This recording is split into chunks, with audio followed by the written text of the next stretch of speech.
Okay, thank you for attending this. I apologize. This is the lecture for June 17th, 2020, in lieu of the online lecture due to the NV Energy local outage in southern Las Vegas. So this is for the PTA200 Kinesiology class, reviewing the basic concepts of goniometry. So goniometry, if you remember correctly, as we discussed it a few classes ago, is the measurement of the movement of the bones of the joint, right? It allows us to assess how far, how much, what are the normal motions of those joints. All of our joints have a normative measure, meaning they all have something that is set that says this should go this far. Just because you may not meet those norms that are established by multiple different organizations doesn't mean you have a pathological condition. It could mean that you have too much muscle. You may have too much tissue. There are other reasons for it as well. And then some people will have excess range of motion. So we're going to talk about through this. So why do we do this? Well, we need to understand the person's ability, or more importantly, probably from a physical therapy standpoint, the inability to function, and then measure and track improvement or lack thereof. In order to do goniometry, you have to have some tactile skills. That includes assessments of end fields, any restrictions, knowing where all your bony landmarks are, knowing what bones are what, and also being able to find those bony landmarks just with palpation skills. You want to work with, not against, the normal arthrokinematics of the joint when you're doing these measurements. So why do we do it? It's a process of measuring and recording the amount of available motion in any given joint under various conditions. We can check it during passive movement. We can check it during active movement. We can check it during functional ability, right? For standard joint measurements in the body, usually we measure between 0 and 180 degrees, with the only joint really truly reaching 180 degrees being the shoulder for flexion and abduction. So what if it's restricted? What happens if we're supposed to have 180 degrees shoulder flexion and we have 135? Well, then we're going to look at, is it a capsular pattern or a non-capsular pattern blocking it, right? And we're going to go through, as we go through each of the joint segments for the rest of the semester, we're going to talk about what capsular patterns look like and what non-capsular patterns look like for each joint. This is important because your boards will ask you questions regarding, is this a capsular problem or a non-capsular problem? So you do need to understand that. Capsular problems or patterns or restrictions are all or most passive motions relative to each other. So in this case, we're talking about ankle plantar flexion. In this case, the loss is greater than dorsiflexion if it's a capsular pattern. So we're going to look at that joint and look at all the motions it has and determine, is this capsular or non-capsular? For typical non-capsular patterns, their limitations you feel will not follow any pattern and is caused by structures other than the joint capsule. So bony blocks, ankle dorsiflexion and lawn sitting, anything that type of thing, active and passive insufficiency of muscles, all those things would cause non-capsular patterns. When you think capsular pattern, you're thinking of basically the binding that holds the joint together is what's causing the restriction, not the structures of the joint itself. So how do we do this? We pick an instrument. We have universal goniometers for all this. We have small gonies, we have big gonies, we have little gonies, right? So here's kind of your standard. Oh, I got to get on a different color. There we go. Your kind of standard large goni. And we have smaller gonies down here, right? Different angle gonies, not different angle, different shapes for measuring things. Here's a finger goni. This over here is an inclinometer. We use those inclinometers quite frequently for things where we have rotational components for the spine and neck. It helps with measuring those large, hard to measure joints, because measuring thoracic flexion with the goniometer just doesn't work as well. So we typically use inclinometers, or actually multiple inclinometers when we're doing that. So when we have a goniometer, the key things you need to know is there's going to be a stationary arm and a moving arm. Those are the two things we're going to hit quite frequently when we're going through each of the joints. You need to know what the stationary arm lines up with, and then what the moving arm moves with. In addition to that, there's going to be a fulcrum, and the fulcrum is going to have the axis of rotation. So that's going to tell us whereabouts do we put that little dot in the middle of the goniometer to measure that specific joint. And the body is just the part of the goniometer that has all the little numbers on it. Now, if you notice on this goniometer, there are red numbers in here, and there are black numbers out here, and then there are more red numbers out here. Why is that important? And why am I bringing that up? Well, because a lot of times what will happen is you'll measure a shoulder joint, and maybe you get the shoulder goes all the way to here, and you're measuring it at this angle. And if you accidentally read this number out here, it'll say, oh, the shoulder's got 60 degrees range of motion. Well, when the shoulder's, up past midline, it's definitely got more than 60 degrees range of motion. You've read the wrong number. So that's why it's going to be important to do passive range of motions first, so that you can look at and guesstimate the number that your patient has. Getting good at estimating their shoulder, getting good at measuring all of the range of motions just visually is a skill. And if you can get that skill, it will make the making of mistakes with goniometry much less. So if you can look and understand whereabouts 90 degree is, whereabouts 120 degrees is, that will really make measuring those range of motions a lot easier, because you just have to go, oh, okay, well, here's 90 degrees, right? So there's a 90 degree angle, right? If my shoulder is here, I've got more than 90 degrees. So if I measure anything less than 90 degrees, I'm looking at the wrong number, right? So that's the important part about this, is understanding, what numbers you're looking at on the actual physical goniometer. Here's a graphical goni. And again, like I said, you can see the multiple numbers in it, how easy it would be to pick the wrong number. And that's why it's important to understand what your norm range of motions are. I love how this goniometer here has 360 degrees of range of motion. That person's got a really, really loose shoulder if they can do that, right? But it's just because it shows that the goniometer goes the whole way around, which would be a full 360. For most joints, like I said, you're going to have 180 or less. So how do we do it again? Well, we pick the right size. If you're going for a large joint, you need to pick a large goni. You're picking shoulder, hip, you better have one of the biggies. Can we get away with some of the smaller ones with smaller people? Sure. If we have a tiny person, we can maybe get away with a medium-sized goni or something to that effect, but you want to pick it for the right size. You have to stabilize the person's body. You only want to measure the motion you're measuring, not adding extra. Such as we don't want to add hip internal rotation or pelvic rotation to any of the motions of hip flexion or hip extension. So we have to be paying attention. You're always going to start at 0. So whatever the neutral position is for the joint, it's going to be 0. And then from there, you'll measure off of it.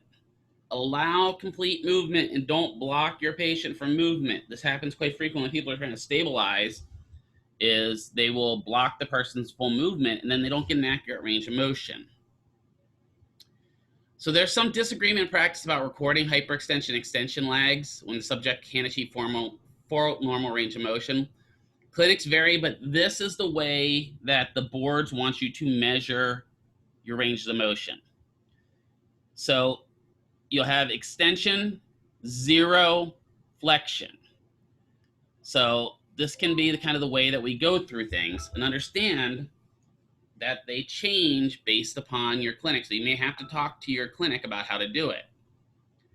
So depending on what you're doing, if you have a joint that actually has it. So if we're looking at this one here that shows 4, 135, 0, 135, what this is saying is if we have an elbow, right? Here's our elbow.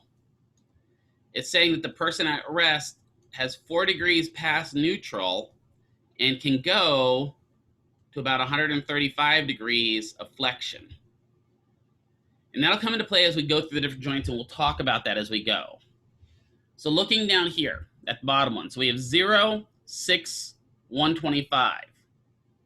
What that's literally saying is, honestly, both of them are saying the same thing. They're saying that the patient has 0 degrees of hyperextension or extension and is stuck in 6 degrees of flexion.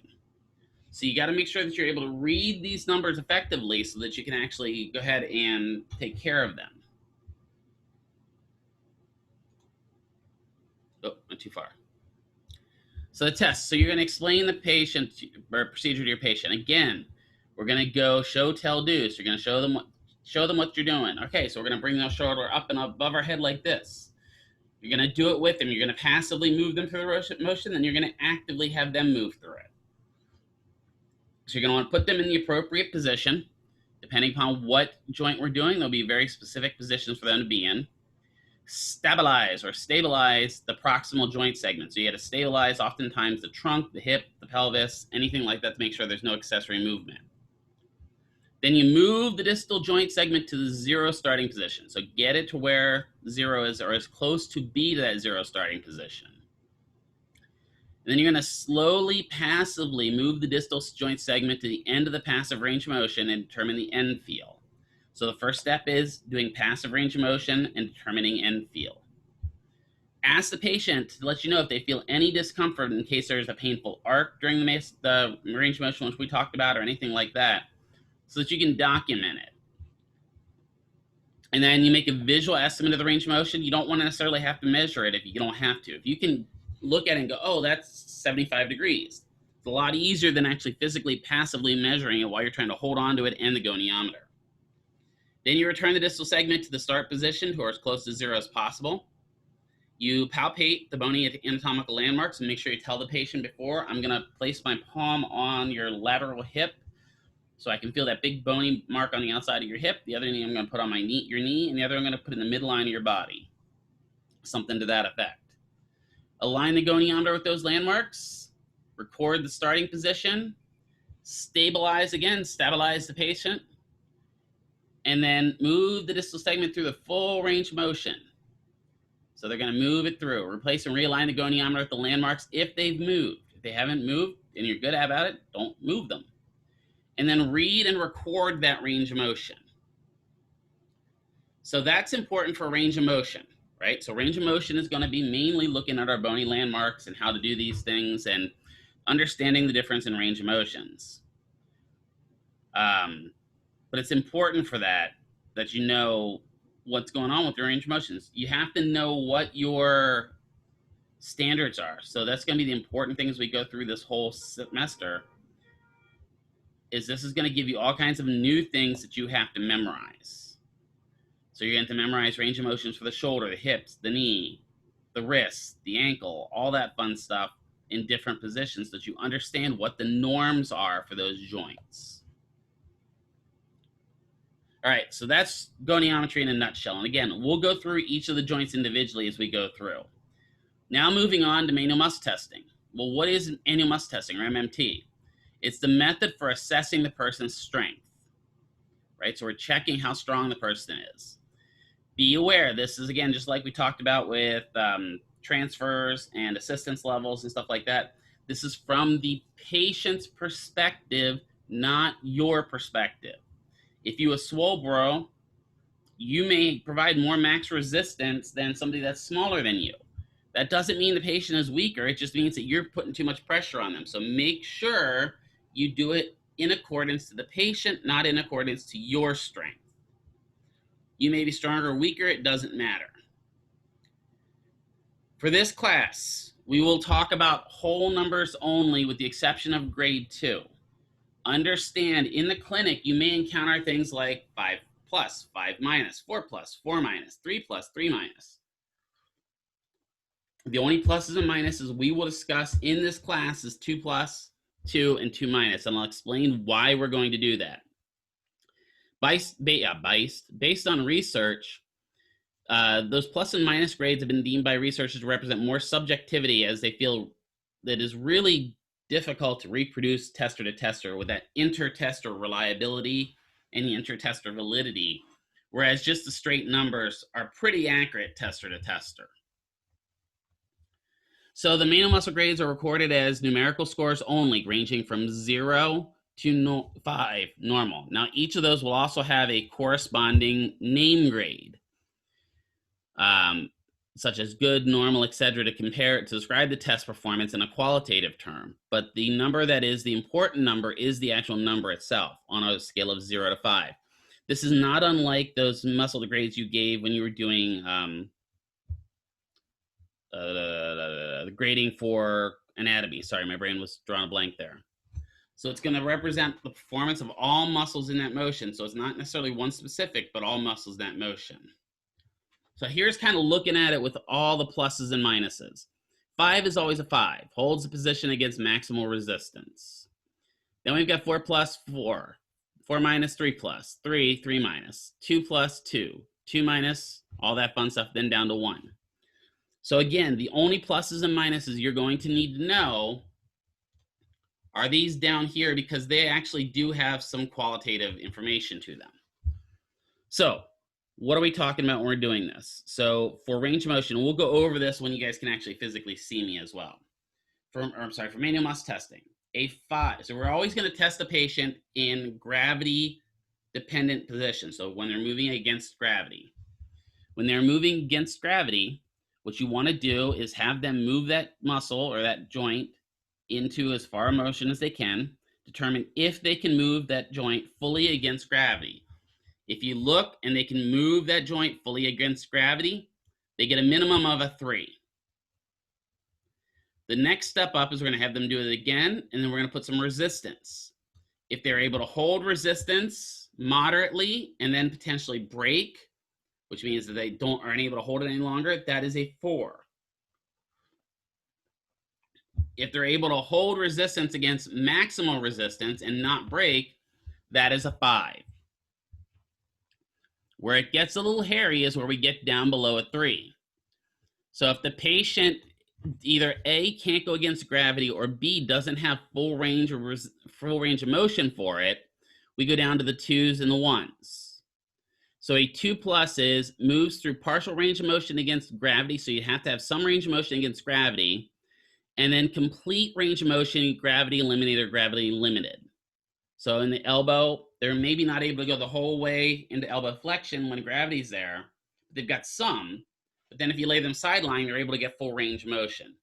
That would be a 2 plus. A 2 indicates they had no motion at the 3, so no motion against gravity, but they are able to move through full range of motion, gravity eliminated. That is a 2.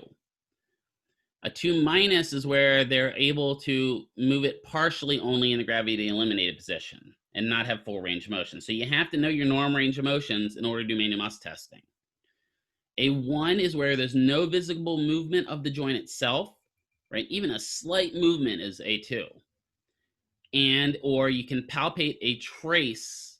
So trace meaning that you put your fingers on the muscle and you feel the muscle just kind of quiver or twitch a little bit. That would be a 1. 0 typically innervates some problems because that means there's no palpable contraction in that muscle itself. That's some very, very bad problems with that muscle. So this is kind of what I'm talking about here. This is a really good kind of thing to pay attention to. And we talked about the 2 pluses, 2 minuses. Again, they will make sense when we go through the manual muscle testing. Don't totally freak out right now.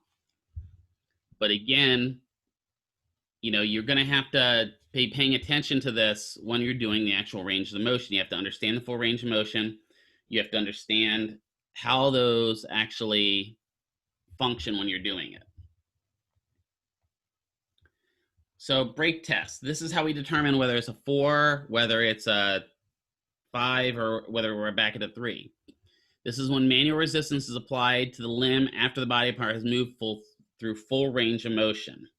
And when I say full range of motion, again, they need to have as close to full range of motion as possible. When they get to that end range, they're going to back off slightly, and you're going to apply force in the opposite direction. So in the case of something like the elbow flexion, you're going to apply force into elbow extension, trying to break them out of elbow flexion. That's how you're going to determine a 4 versus a 5. So resistance. Resistance is a concentric force that acts in the opposite direction of the contracting muscle, right?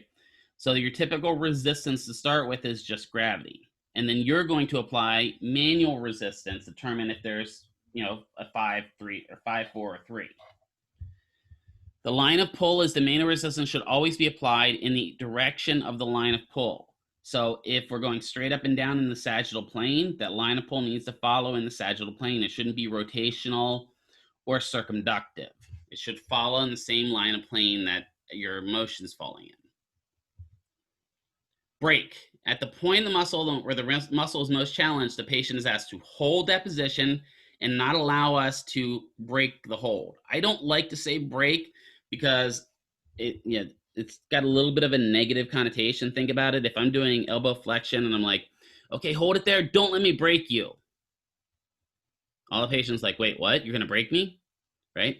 So I'll often say, don't let me pull you in, insert the direction that I'm going. So down, to the right, to the left.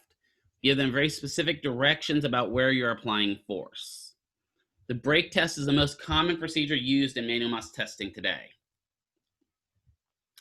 Active resistance is the application of manual resistance and actively contracting muscle group. The therapist gradually increases the amount of manual resistance until it reaches maximal level that the patient can tolerate and the motion ceases. Right? So in this case, they're resisting biceps flexion or elbow flexion by pulling back into triceps extension. So the patient's going to resist being pulled out and resist breaking into extension. So with the application resistance, right, we have to understand if there are one or two joint muscles. If there are one joint muscle, you can apply it right at the end range. If it's a two joint muscle, you want to back off that end range and go to about mid range so that you don't hit active or passive insufficiency of your muscles. Make sure you're keeping a consistent joint angle and a consistent pull on your resistance. The resistance should be a gradual and a slow resistance, usually counting to 5. So, okay, don't let me pull your hand down. 1, 2, 3, 4, 5. In the case of the picture over here, what's happening is the patient is lifting up into adduction, right? Adduction of that lower leg. And the therapist is applying a abduction force down into the table. Therapist is then going to hold and push for 5 seconds. And if the patient's able to resist for 5 seconds, they get a 5. If they maybe get to 3 seconds and break, they get a 4. If they're not able to hold any resistance, but are able to move full range of motion against gravity, they've got a 3. That's kind of how those work. Here we have knee flexor, right? So again, the patient in this case is moving in knee flexion, and the therapist is moving the opposite direction in knee extension. Here's dorsiflexion, right? So again, dorsiflexion, the patient's going to be going this way. In this case, the patient's applying the direction that way. To consider with manual muscle testing, you need to pay attention to muscle substitution. Don't let the patient cheat. Same thing with range of motion. We want to make sure the patients don't cheat. Palpable contractions may be minimally active in certain muscles. So if you can only feel a little itsy bitsy twitch, that's what you want to do. When you're measuring this range of motion, you may not want to measure it after the patient's done all kinds of exercise. They're going to be worn out. They're going to be tired. Make sure you do it when they're not fatigued, but also make sure you do it when they're warmed up so their muscles have a little bit of blood going. Consistency with testing. You should be consistent with your PT. Your PT should be consistent with you, and you should be measuring them at the same time every time when the patient comes in. Unless there's a reason to see the effects of their exercise on their manual muscle testing, it should always be done before exercise. So if a patient comes in at 4 o'clock every day for therapy, and manual muscle test happens at 4:10, it should happen at 4:10 every day. Patients have to be honest, right? We don't want malingerers that are going to cheat, and you'll be able to figure out if they're cheating pretty easy. Make sure if there's any language barriers, you're able to get across what you want to get across. Google Translate can be really useful, but at the same time, just being able to demonstrate what you're doing by showing them can help as well. And be aware if the joint's got limited range of motion, right? You don't want to yank out that joint if they're already limited, such as something like, frozen shoulder or something. So reliable. Can we trust this test? Actually, yeah. Reliability is when we ask, can we trust tests? We need to know this, right? What can throw tests off? Can it be repeated with the same result, right? If it can be repeated between people, it can be intra-test or reliable, right? So reliable means if we are measuring elbow flexion, can we trust that that test is measuring elbow flexion? If I test it repeatedly and the results are reliable, that is intra-tester or intra-rater reliability.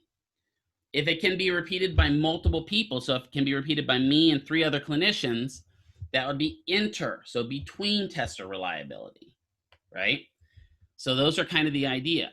We can measure these via statistical acceptable variability. So usually there's a small amount of variability in everything we do, and we're able to measure that, showing that if we measure the patient a 5, they're pretty close to a 5, even if it's different people doing it, right? So, when you're looking at testing exercises, what are the chances that you're 3 to 5 degrees off? It's pretty possible, right? Most range of motion have about a 3 to 5 degree difference.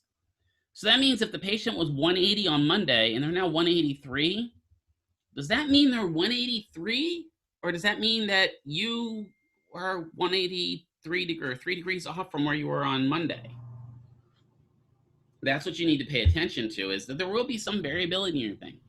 So we do have these things called minimally clinically relevant differences. That, if a patient gets 5 degrees or more range of motion, that's clinically relevant. Less than 5 degrees, that can chalk up to user error or just user variability. So we need to pay attention to this. We will do some lab exercises here. There are some Norkin exercises in Chapter 1, so your kinesiology books, Chapter 1, Chapter 2, Chapter 4.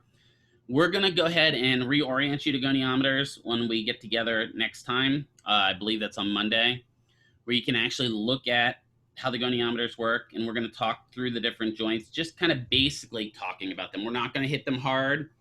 This is just kind of an overview of, okay, this is what this looks like in shoulder flexion. This is what it looks like in elbow flexion. So when we get to those specific joints, they make a little bit more sense to you. All right, that's it for this lecture. I apologize again about the power being out in my area. Thankfully, I've got a battery on my laptop and can at least record this. I will upload this, hopefully in the next couple minutes, if my phone will let me. And if you have any questions, please shoot me a message or anything like that. In the meantime, thank you very much.